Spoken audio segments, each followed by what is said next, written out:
नमस्कार, मैं हूं नवजोत रंधावा और आप देख रहे हैं हमारा बेहद खास शो पहेली। शो की शुरुआत हर बार हम एक पहेली के साथ करते हैं। तो आज की पहेली है, काली है पर काग नहीं, लंबी है पर नाग नहीं, बल खाती है ढोर नहीं, बांधते हैं पर डोर नहीं।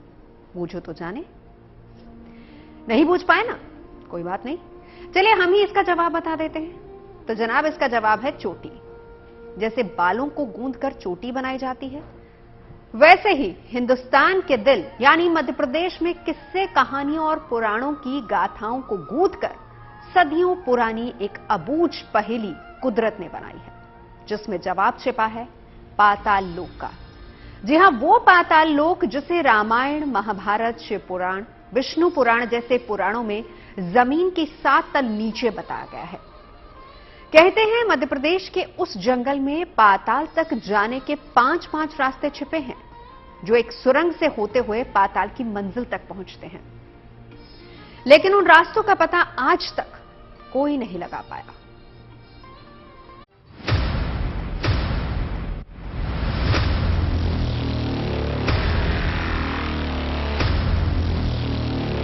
एक पहाड़ी जंगल,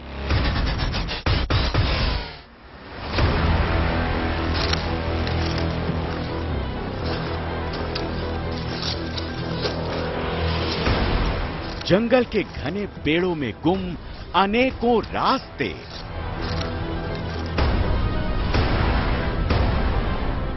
वो जंगल ऐसा घना है कि सूरज की रोशनी भी जमीन तक आने के लिए पेड़ों से रास्ता कशी करती है।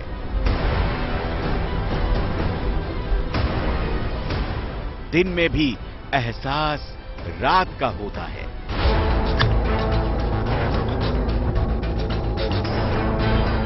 कदम कदम पर कब कौन सा जहरीला जानवर वार कर दे, किसी को कुछ नहीं पता।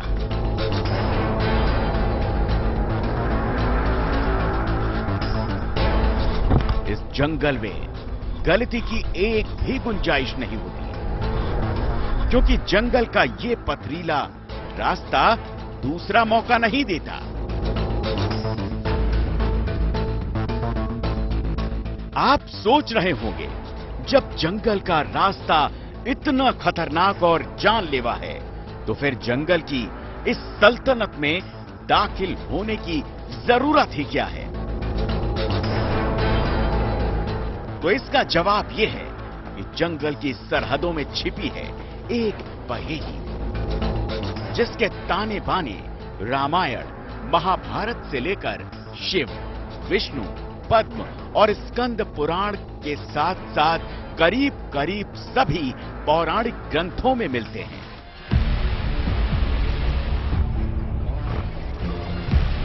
ये पहेली है पाताल लोक की।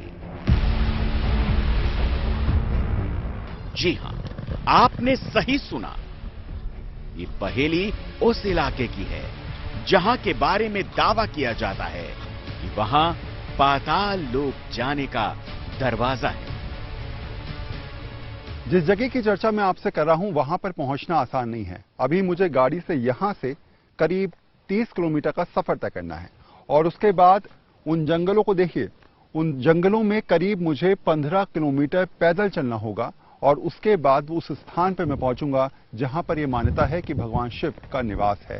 हालांकि कई लोगों ने मुझसे कहा कि आप जंगलों में मत जाइए, वहां पर जंगली जानवर हैं, रास्ता नहीं है, दुर्गम पहाड़ियां हैं और नदी बहती है, ऐसा ना हो दिक्कतें हो जाएं। हमसे लोग मना जरूर कर रहे हैं, लेकिन हम चाहते हैं कि तथ्यों को आपके सामने लाया जाए।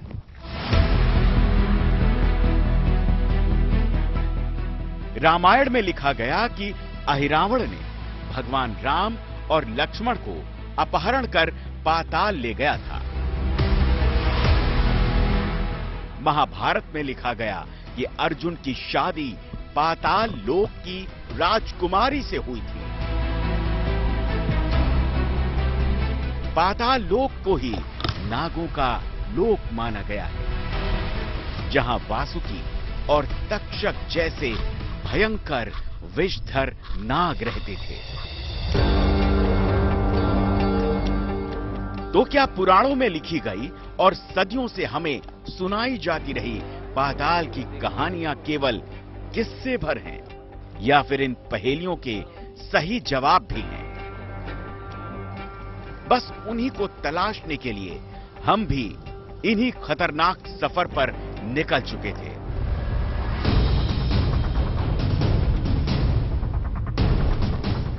जिसका केवल एक ही मकसद था, भगवान शंकर के उस लोक को तलाशना जहां भस्मासुर से बचने के लिए देवाधिदेव महादेव ने शरण ली थी।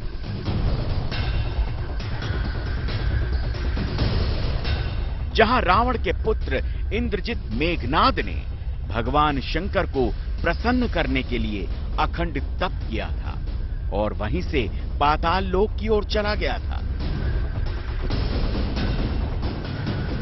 तो पाताल के रास्ते की उस पहेली का पहला सफर भी करेआम से शुरू हो चुका था।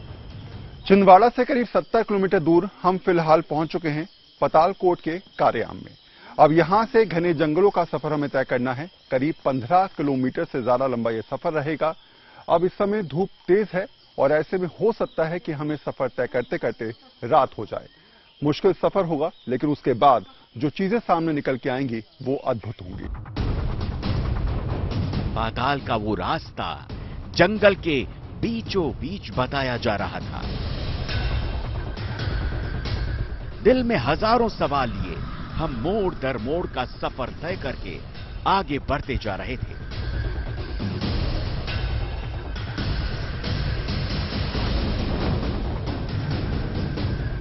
आगे बढ़ते बढ़ते हम उस अंतिम आबादी वाले गांव पहुंचे जिसके बारे में भारत सरकार को भी अभी 1 दशक पहले ही पता चला था। इस गांव के बारे में दावे थे कि ये पाताल लोक के रक्षक हैं और केवल इन्हीं लोगों को जंगल के उस रास्ते का पता था जो हमें वहां पहुंचा सकता था जहां भगवान शिव ने भस्मासुर से बचने के लिए चट्टान की गुफा में शरण ली थी। पतालकोट जाने के लिए आखिरी गांव पड़ता है और इस गांव के बाद मुझे सीधे खड़ी चढ़ाई में उतरना होगा और वो चढ़ाई काफी कठिन होने वाली है। ऐसे में इस आखिरी गांव को आप देख लीजिए, यहां के बाद आपको कोई भी आबादी नजर नहीं आएगी और उसके बाद पूरा जंगल यहां पर दिखना शुरू हो जाएगा। पातालकोट का ये गांव भी हिंदुस्तान के आम गांव की तरह दिखता है, लेकिन कहते हैं कि यहां आज भी कई ऐसे इलाके हैं जिनके बारे में किसी को कुछ पता नहीं। बस्ती का ये रास्ता अब खत्म हो रहा था और शुरू हो रहा था जंगल का वो इलाका जहां दावा था पाताल लोक के द्वार होने का। शिव का संसार पातालकोट में छिपा है। पौराणिक मान्यता तो ये कहती है कि जब भगवान शिव को भस्मासुर से अपनी रक्षा करनी थी तब भगवान शिव ने इसी पातालकोट की गुफाओं में शरण ली थी। पातालकोट की घाटी में बसे कुल 12 गांव को आज भी पाताल लोक का रक्षक माना जाता है, जिसकी जानकारी भारत सरकार को भी पिछले दशक में ही मिली है।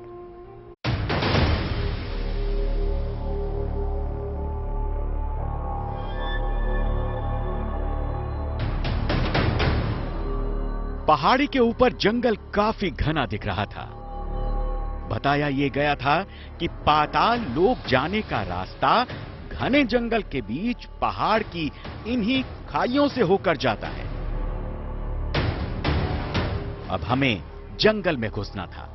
हर कोई जंगल में जाने से मना कर रहा था क्योंकि यह पथरीला रास्ता करीब करीब 15 किलोमीटर लंबा था। हम जंगल को देख रहे थे, लेकिन जंगल के अंदर के रास्ते और खतरे दोनों से अनजान थे। जैसे ही हमने जंगल की सरहद में अपना पहला कदम रखा, हमारा सामना एक खतरनाक जानलेवा खतरे से हुआ।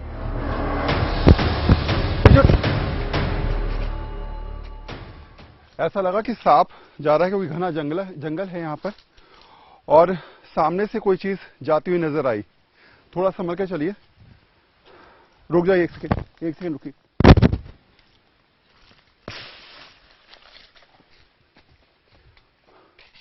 काफी घना जंगल है ये और हमसे कहा भी गया है कि बहुत सावधानी के साथ जो है वो आगे बढ़िए और लगातार कोशिश हम कर तो रहे हैं जंगल में आगे बढ़ने की, लेकिन मुश्किलें बहुत ज्यादा हैं। जंगल का सफर बिल्कुल आसान नहीं होने वाला था, इसीलिए हमने स्थानीय संवाददाता, स्थानीय नागरिक और स्थानीय गाइड को अपने साथ ले लिया था, जिससे घने जंगल में न रास्ता भटके और न ही खोने का कोई डर रहे।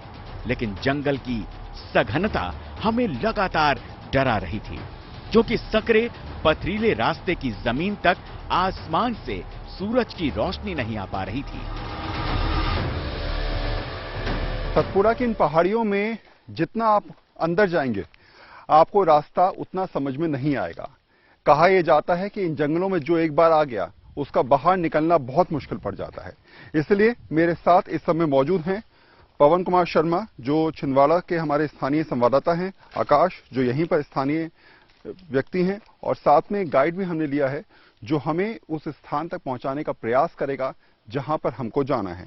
और इस रास्ते के हालात अगर आप देखेंगे तो अपने आप समझ जाएंगे कि मुश्किलें कितनी ज्यादा आने वाली हैं। अभी तो हमने शुरुआत करी है, मात्र 500 मीटर का सफर तय किया है, और जब हम 15 किलोमीटर का सफर तय कर लेंगे तो सोचिए उसके बाद स्थिति क्या होगी।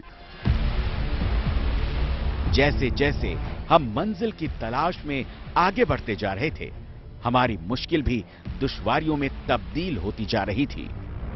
जंगल का रास्ता इस कदर खतरनाक था कि अगर एक कदम भी यहां गलत पड़ा तो उसका मतलब था जान गंवाना। बहुत ही मुश्किल रास्ता है, और आप देख भी रहे होंगे, दिक्कत यहां पर यह है कि घने जंगल में जरा सा पैर आपका स्लिप हुआ, आप नीचे खाई में गिरे होंगे, और साथ साथ ये भी पता नहीं है कि कहीं ऐसा ना हो कि इन पत्तियों के नीचे कोई सांप या कोई और जहरीला जंतु हो। करीब 2 घंटे के जंगल के सफर के बाद वो हुआ जिसका हमें बिल्कुल एहसास नहीं था। जंगल के अंदर ले जाने वाली पगडंडी खत्म हो गई थी और रास्ता एक खाई पर आकर खत्म हो गया। खड़ी कटी चट्टान की खाई, आगे जाने का कोई रास्ता नहीं था। ऐसे में अब खाई में उतरने के अलावा दूसरा कोई भी विकल्प हमारे सामने नहीं था। अरे ये तो क्या, ये तो रास्ता ही खत्म हो गया। ये तो कूद के जाना होगा क्या? है? कहाँ? रास्ता कहाँ है चाचा? ये तो खाई है। हाँ, खाई तो रहेगा, ऐसे का रास्ता है? ये तो खाई है, खाई में कैसे जाएंगे? कुछ समझ में नहीं आ रहा है कि हम जा कहाँ रहे हैं। कुछ अंदाजा है कि हम जा कहाँ रहे हैं? इस पूरे रास्ते में शायद हमसे पहले कोई आया नहीं होगा, क्योंकि ये रास्ता है ही नहीं। एक कदम आपका गलत हुआ कि आप नीचे सीधे खाई में गिरेंगे। ये मुझे ऐसे उतरना पड़ेगा यहां से। हमारा गाइड हमें बता रहा था कि इसी जंगल में एक पावन नदिया की धार कल कल करती बहती है। जब नदिया का पता मिल जाए तो समझ लीजिए रास्ता 1/3 खत्म हो चुका है। अब नदी की तलाश में रास्ता आगे बढ़ता जा रहा था और तभी हमें भी कानों में पानी की आवाज सुनाई दी। करीब 4 किलोमीटर का सफर हम लोगों ने जंगल में तय कर लिया है। अब हल्की सी पानी की आवाज सुनाई दे रही है। हमें बताया गया था कि जब नदी आए तो समझिए कि आपका 1/4 रास्ता तय हो चुका है और उसके बाद आपको नदी की दिशा में सीधे सीधे चलना है। तो फिलहाल पानी की आवाज हमको आ रही है। अभी भी मुझे लगता है कि हमें काफी उतरना पड़ेगा, लेकिन बहुत ही मुश्किल भरा रास्ता है। एक कदम चूका तो आप सीधे खाई में होंगे और यहां पर बचाने वाला आपको कोई नहीं होगा।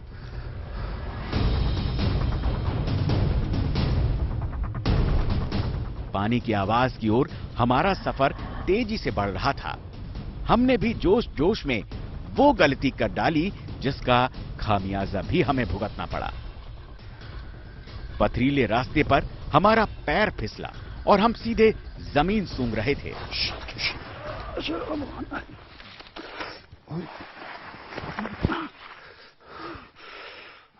मेरा हाथ छिल गया है।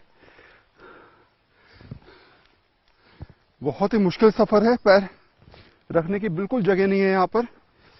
मेरे हाथ में चोट भी लग गई है।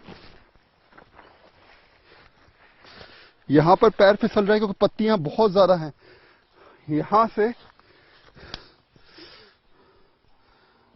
मेरा हाथ छिल गया है यहाँ पर पैर फिसलने के कारण, लेकिन तब भी सफर कुछ आगे बढ़ाते रहेंगे हम लोग।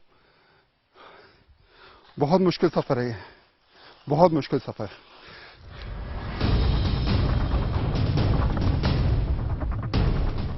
जंगल में सावधानी ही आपका सबसे बड़ा हथियार होती है। रास्ते पर सफर हमने फिर शुरू किया और आखिरकार हम इन पहाड़ी जंगल की उस तलहटी में पहुंच गए जहां मीठे पानी की वो नदी हमारे स्वागत के लिए कल कल बह रही थी। अब यहां से नीचे उतरने का रास्ता आप देखेंगे तो आपको दूर से समझ में आएगा। शायद ये चलना बड़ा मुश्किल है और मुझे बैठकर ही उतरना पड़ेगा, क्योंकि यहां पर एक कदम गया तो मैं सीधे नीचे आके गिरूंगा। तो आखिरकार हम लोग 5 किलोमीटर का सफर तय करके नदी तक पहुंच चुके हैं। इस नदी को दूधी नदी के नाम से जाना जाता है और इसका जल कितना निर्मल है वो आप साफ देख रहे होंगे, बिल्कुल स्वच्छ पानी। 4-5 किलोमीटर का सफर तय करने के बाद अभी और लंबा सफर तय करना है हमको। मुश्किल हालात आप समझ सकते हैं। ऊपर पहाड़ी की तरफ अगर आप देखेंगे तो आप समझ पाएंगे कि हम लोग कहां से नीचे तल में उतरे हैं और अभी हमें आगे और रास्ता कितना तय करना है। हमारा 1/3 सफर तय हो चुका था और आसमान में सूरज देव सीधा चमक रहे थे। समय कम था, इसलिए बिना रुके एक बार फिर हमने कदम भगवान शंकर के उस शिवधाम की ओर बढ़ा दिए। सतपुड़ा के घने बीहड़ और जानलेवा जंगलों से निकलकर पातालकोट तक पहुंचना आसान नहीं था। राजाखोह की गुफाओं तक आकर पातालकोट का रास्ता खत्म हो चुका था, लेकिन आस्था की मान्यता तो यही कहती है कि पातालकोट की इन्हीं गुफाओं में रावण पुत्र मेघनाथ ने भगवान शिव की आराधना की थी और एक सुरंग के जरिए रास्ता तय करके पाताल पहुंचा था।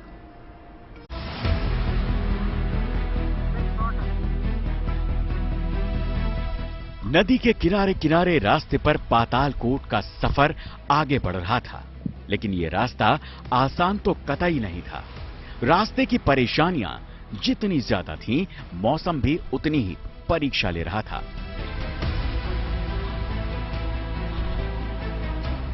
कभी पगडंडी तो कभी सीढ़ी, कभी चट्टान तो कभी नदी के किनारे किनारे का सफर। इन सब को तो हम पार कर चुके थे, लेकिन जहां कुछ भी नहीं था वहां हमने पेड़ के तने को अपना रास्ता बनाया था। आप लोग सोच रहे होंगे कि आखिर इतना लंबा सफर तय करके हम लोग जा कहां रहे हैं और ये रास्ता इतना मुश्किल है। तो निश्चित तौर पे जिस जगह हम जा रहे हैं वो आसान जगह तो नहीं होगी और उसके बारे में किसी ने सुना भी नहीं होगा। तो इस जगह की कहानी थोड़ा सा मैं आपको बताता हूं। कहते हैं मेघनाथ ने भगवान शिव की तपस्या के लिए यही स्थान चुना था। माना यह जाता है कि भगवान शिव ने पाताल लोक में जाने के लिए यहीं से ये द्वार को अपनाया था और ये कहा जाता है कि भस्मासुर जब भगवान शिव के पीछे भागा था तो वो भी इसी रास्ते से गया था। तो ऐसे में बहुत सारी कहानियां जो हैं वो पातालकोट को लेकर जड़ी जाती हैं और उन्हीं कहानियों का सत्य जानने के लिए हम लोग निकले हैं उन तमाम तथ्यों को आपके सामने लाने के लिए।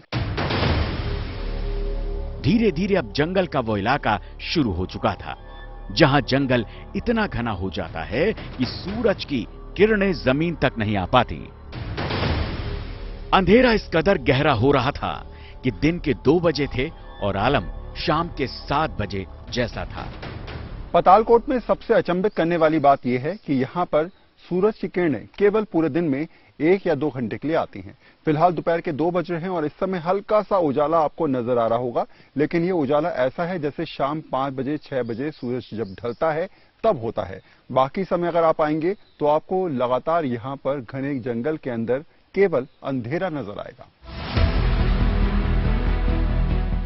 पथरीले जंगल में केवल जंगली जहरीले जानवर या फिर पथरीले जटिल रास्ते या फिर मौसम ही आपका इम्तिहान नहीं लेते, बल्कि जंगल की आग भी आपकी अग्नि परीक्षा लेती है। सूरज की तेज गर्मी की वजह से सूखे पत्तों में चिंगारी उठती है और धीरे धीरे जंगल की आग जंगल के इलाकों को अपने आगोश में ले लेती है। गर्मी बहुत ज्यादा है, लेकिन उससे ज्यादा दिक्कत इस बात की है कि गर्मी की वजह से यहां पर जंगलों में आग लगी हुई है। यहां पर आप देख रहे होंगे चारों तरफ आपको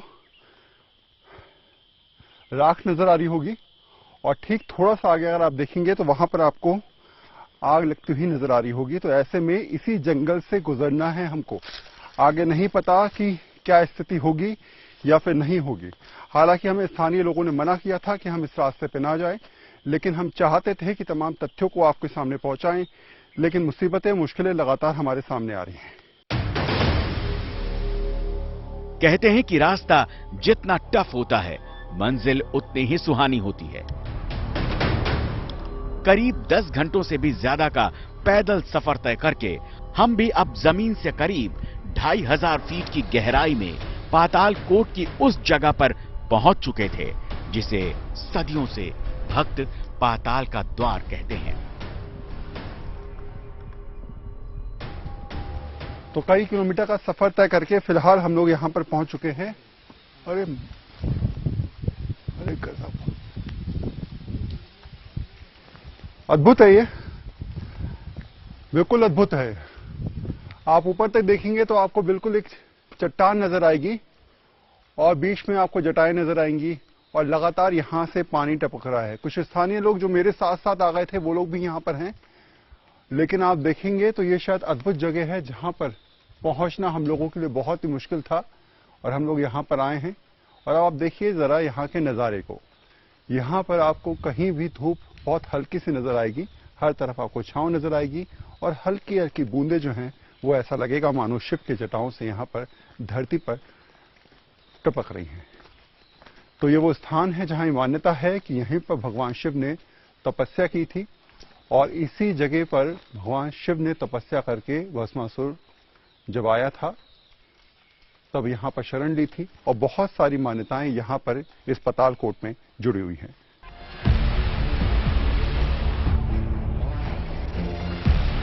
देखते ही देखते हम भगवान शिव की दुनिया में थे। जिधर भी देखो उधर शिव के प्रतीक दिख रहे थे, लेकिन उससे भी ज्यादा हैरान करने वाला दृश्य था कुदरती चट्टानों में बीचों बीच बनी शिव की जटाएं। भगवान शिव के इस धाम में शायद ही आज तक कोई आया होगा। यहाँ पर तमाम लोग जो आते भी हैं वो लोग हैं जो आसपास के हैं, लेकिन वो भी कभी कभार आते हैं और कई लोग तो ऐसे थे जो हमारे साथ साथ यहाँ पर आ गए। अब यहाँ अद्भुत क्या है वो आप देखेंगे तो आप समझ जाएंगे कि शायद यहाँ पर पहुंचना तो हमने दिखाया कितना मुश्किल है, लेकिन यहाँ की जो लीलाएं हैं उसको आप समझेंगे तो थोड़ा सा आपको समझ में आएगा कि आखिर ये अलग हटके कैसे है। आप देखेंगे ऊपर की तरफ से आपको जो है जटाएं नजर आ रही होंगी, ठीक दूसरी जटा और फिर तीसरी जटा, ये 3 लेयर में आपको जटाएं नजर आएंगी और उसके ठीक ऊपर की तरफ जो है वो आपको आधा चांद नजर आएगा। ऐसा लगेगा जैसे भगवान शिव ने यहाँ पर वास किया हुआ है, उनके जटाओं से लगातार यहाँ पर पानी बह रहा है और ऊपर की तरफ आपको चांद नजर आ रहा होगा। एक और बात भी, इस चट्टान में जाने के रास्ते 4 बताए जाते हैं, लेकिन वो 4 रास्ते कहाँ पर हैं आज तक किसी ने नहीं देखा और कहा यह जाता है कि अभी भी कभी कभी यहाँ से ओम शब्द की आवाज आती है जो जंगल में गूंजती है। यहाँ पे शिव जी ने यहाँ पे तपस्या की थी कई सालों पहले और यहाँ पे आज भी उनकी जटाओं से जैसा देखा जाता है कि ये चारों तरफ उनकी 2-3 जटाओं हैं, यहाँ से आज भी पानी गिरता हुआ। भगवान शिव ने भी यहाँ तपस्या की थी, उसी तपस्या के आधार में यहाँ पानी का वर्षा 12 महीना होते रहता, बूंद टपकती है। शिव जी का मतलब है वहां से उसके जटा से गंगा बह रही है। सूर्य की रोशनी बहुत ही कम आती है और 3, साढ़े 3, 4 बजे के बाद यहाँ पे अंधेरा सा हो जाता है बीच में। कहते हैं कि यहाँ कई गुफाएं थी जो सीधे पाताल तक जाती थी, जो शायद धरती खिसकने और लैंडस्लाइड की वजह से आज बंद हो गई हैं। कहते हैं जहां धरती का अंत होता है वहां से पाताल की शुरुआत होती है। पाताल का तो पता नहीं, लेकिन हमारे सफर का अंत हो चुका था। लैंडस्लाइड की वजह से भले ही पाताल तक जाने के सारे रास्ते बंद हो गए हों, लेकिन आस्था का विश्वास आज भी यही कायम है कि पाताल कोट ही वो जगह है जहां से पृथ्वी के अंदर पाताल तक जाया जा सकता है। पाताल कोट से गुड न्यूज टुडे के लिए वरुण सिन्हा की रिपोर्ट। पहेली के आज के सफर में फिलहाल इतना ही।